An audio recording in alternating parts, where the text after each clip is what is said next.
All right, everyone. Welcome to today's charting session, no? Friday na, tapos na naman ang isang linggo. I hope all of you did well in the market this week. There were some interesting moves na nakita natin sa market. So, I'm hoping na lahat kayo were able to capitalize on these movements and you were able to improve yung portfolio nyo as we kick off 2022, no? So, I'm happy na ngayong Friday, I'm able to start more or less on time and upload my video more or less on time once again. So, small blessings, no? Kailangan ine-enjoy natin yung mga maliliit na bagay and be grateful for every little joy that we find, di ba? Sa mga hindi pa po nakakaalam, what we do here is we typically look at either yung mga trending names. At yung mga trending names po, yung listahan na yan is based either sa mga matataas yung value traded or malaki yung ginalaw or yung mga minamatahan ng mga tao, no? Or tumatanggap din po tayo ng mga chart requests. So kapag meron po kayong mga requests, please feel free to let me know in the comment section below and I promise I do get to all of them eventually. Okay? So we'll start off with DMC. So in DMC, as we discussed last time, it is trading within this range here, no? Itong wider range na yan. Now, today, anong nangyari, or rather yesterday, we came back, tagged yung resistance, tapos, as we expect resistances to do, doon tayo nakahanap ng reaction. Whether or not price continues to hold here or goes back to the bottom of the range remains to be seen. However, I can say na it's looking a lot more bullish in the sense lang na we are trading in the upper half of this range and we have been staying above it for a while now, for a couple of weeks, no? So hopefully, ang nangyayari dito is kung nataon man slight pullback, maybe to this area of consolidation here, we find it holds, then we break higher. At kung mabasag natin yung 8.4, ang next level na tinitingnan natin na pwede pag-untugan ng price is this white zone above. Kung mabasag pati yan, then we're looking at 9.42 na high as our next target and 9.71.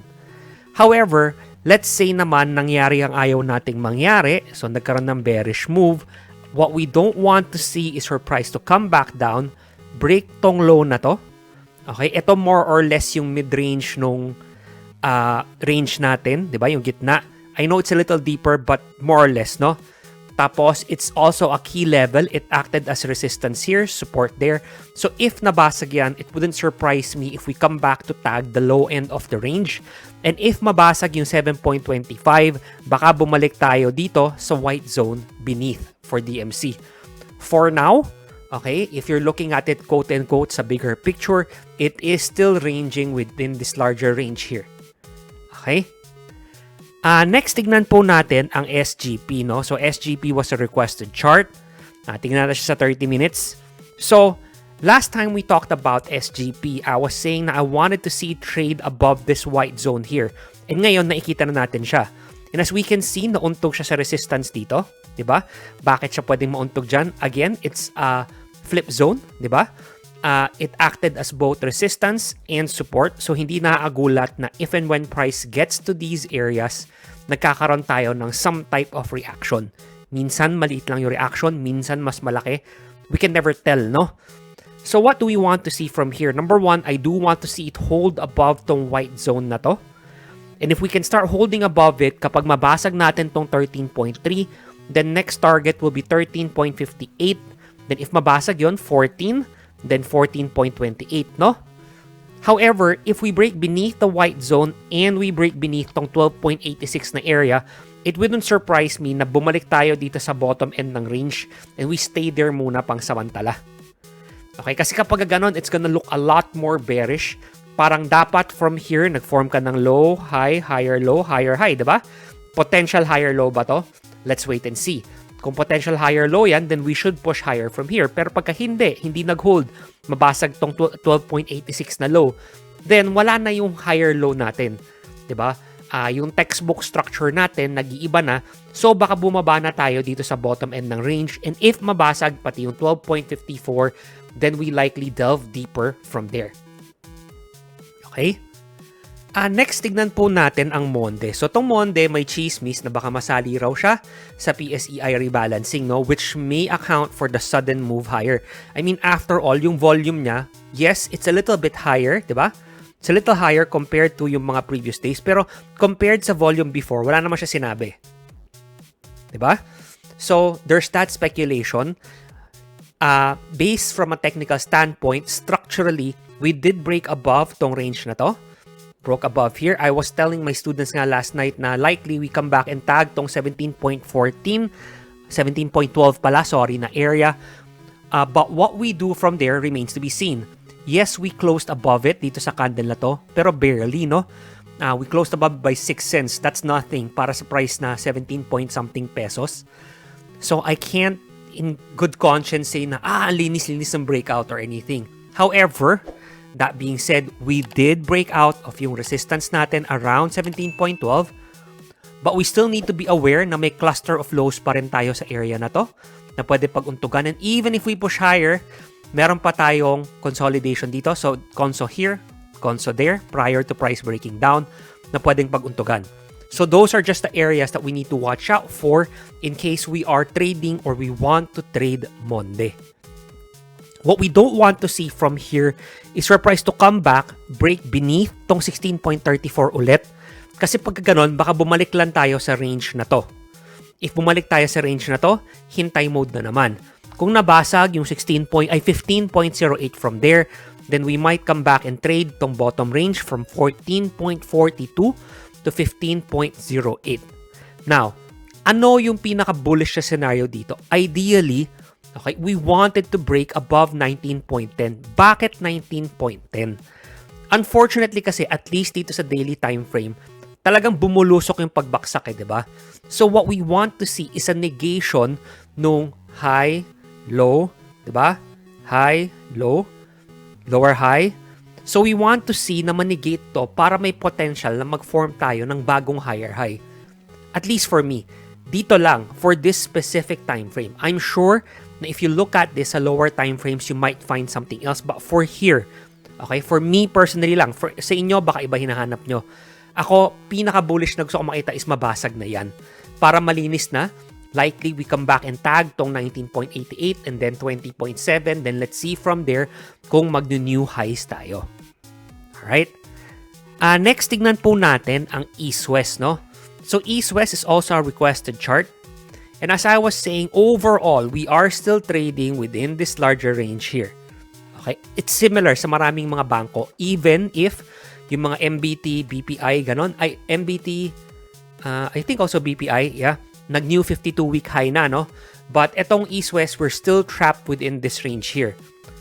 If we zoom in a little bit, so una ko nasabi noon din is possible na nagpo-form tayo ng parang head and shoulders dito, no?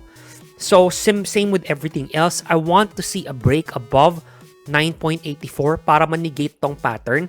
And if we break above 9.84, we likely target 10.14 next. And if mabasag natin yung 10.14, then 10.66 yung next potential target. Bakit 10.66? Kasi siya yung high dito. Dito rin tayo nauntog. Diba? We weren't able to close above it. We weren't even able to open above it. Tapos bumaba na. Diba? Now, what we don't want to see is for price to come back down. Okay, bumalik dito, baka mag-trade lang siya sa loob ulit ng range na to, tong tighter range. If mabasag yung 9.10, then we might come back and tag tong 8.89 beneath. And if mabasag pa yan, then malalim pa ang pwede nating hukayan. So, wag naman sana. But overall, again, bigger picture still moving sideways. Kapag tinignan niya sa higher time frame, diba? Ganun yung itsura niya eh. Pa-sideways ng konti, diba? So, yun lang yun. That's what we need to watch out for para sa East-West. And then finally, let's take a look at KEEPR, no? So, KEEPR, let's take a look at it from a 30-minute time frame. So, we dug deep. Umabot tayo hanggang 1.15, no? Na low niya. Umabot tayo hanggang 1.15. Then, from there, okay, nag-form tayo ng bottom. We have started to print again na low, diba? High, potential higher low, higher high, and so on, diba? We've been printing that. So, from here, we just need to be aware of certain levels. Number one, next na possible untog natin is around 1.46. Kung mabasag yan, the next is 1.52. Okay, so what we don't want to see naman is for price to come back down, break beneath this swing low, possibly test it from underneath. Okay, test it from underneath, tapos mag-collapse. Pag ganon, then likely we come back and tag tong 1.27, and if mabasag yan, we come back to this range here. And a break of 1.23 takes us deeper at baka mabasag pa yung 1.15 from there at mag-carve out tayo ng new low. Personally, ako lang to ha, I'm not really too excited to trade this just yet. I realize na there's value there, may pera na umiikot, and compared to some, it's still an easier trade. But hindi ko alam bakit parang it just doesn't excite me. Let me remove tong auto, no? If you look at it, parang sa lower time frame talaga nag-downtrend tayo, di ba? Nag-downtrend tayo, and I don't know, it's just not exciting for me. Di ba? Ito, nagda-downtrend lang tayo, tuloy-tuloy lang tayo pababa. Yes, na-negate na natin. We might start printing higher from here, but sheer gut lang. I'm not saying I'm right, kutob ko lang na pwede pa tong hintay ng konti. I don't need to jump in. I can wait a little bit and see what develops before I make up my mind kung gusto kong i-trade to or hindi. Diba? Obviously, that might be different for you. Baka sa system nyo, sa mga parameters nyo, pwede na tong i-trade. And if so, please don't hesitate, no? Sundan nyo lang yung system na ginagamit nyo. Magtiwala tayo. I'm sure binacktest nyo naman yan. May data naman kayo sa efficacy ng gamit nyong sistema. Alright? So guys, dito po nagtatapos yung video natin. I hope kahit papano ay may natutunan pa kayo. And if so, I would really appreciate it if you give this video a like and consider subscribing to my channel. And as always guys, maraming salamat po sa panonood. I really appreciate it. Good luck and happy trading!